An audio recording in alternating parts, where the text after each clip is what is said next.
Mga kapuso, ilang oras na lang bago ang Noche Buena. Kaya naman nagtungo si Kuya Kim sa tinaguriang culinary capital ng bansa para bisitahin ang isang Kapampangan cuisine icon. Anong putahe kaya ang kanilang ihahanda na perfect sa handaan? Kuya Kim, ano na? Ngayong bisperas ng Pasko, ihahain ang pinakainabangang hapunan sa buong taon, ang Noche Buena. Kuya Kim, bago paghahatang gabi pinagsasaliwad ang Noche Buena. Kuya Kim, ano na? Ang Noche Buena na nangangahulugang Good Night sa Spanish ay isang tradisyon na pinamana sa atin ng mga Kastila.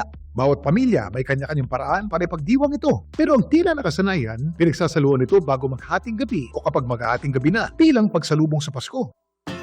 Saan naman kaya masarap ang Noche Buena? Marahil dito sa probinsya na tila nakadikit na sa kanilang kultura ang Kapaskuhan at masasarap na handaan.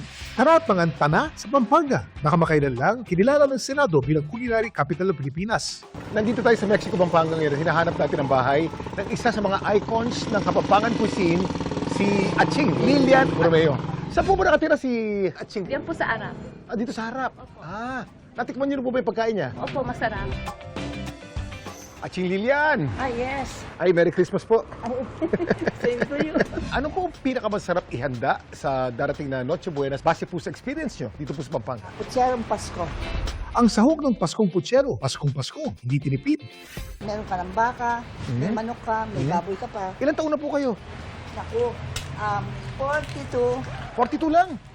42 times 2. So 84 na kayo. Ay, mukha po kayo 42 lamang.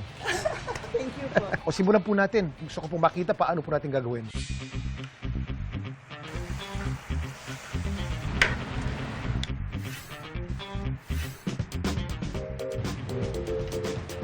Bakit po natin inunang baka? Medyo matigas po kasi po. Uunahin po natin yung matigas at ang pinakahuli yung malambot. Yun. At ang pinakahuli po natin lalagay ay manok. At panghuli, ang mga gulay. Di po ba putsero yung nakasakay po ng kabayo palagi? Putsero. Kutsero po.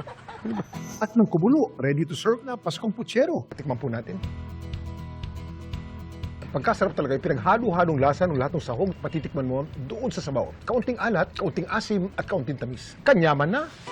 Ang Pampanga kasi, 1571 pa lang, no, pinuntahan na ng mga Agustinong misyonero. Nagtayo na napakaraming mga simbahan doon. Kilala sila sa pagluluto ng mga kilalang masasarap na pagkain at marami doon ay nakikita lamang talaga sa Pampanga. Maganda talagang aginaldo na makilala bilang culinary capital of the Philippines. Mas lalong gaganahan ang mga turista na pumunta sa Pampanga. Isa pong malaking karangalan na makasama natin ngayon ang icon ng Kapampangan cuisine, Aching Lilian. Ito po si Kuya Kim, bumati ng masayang Pasko, masaplalang Bayong Banwa. Same to you.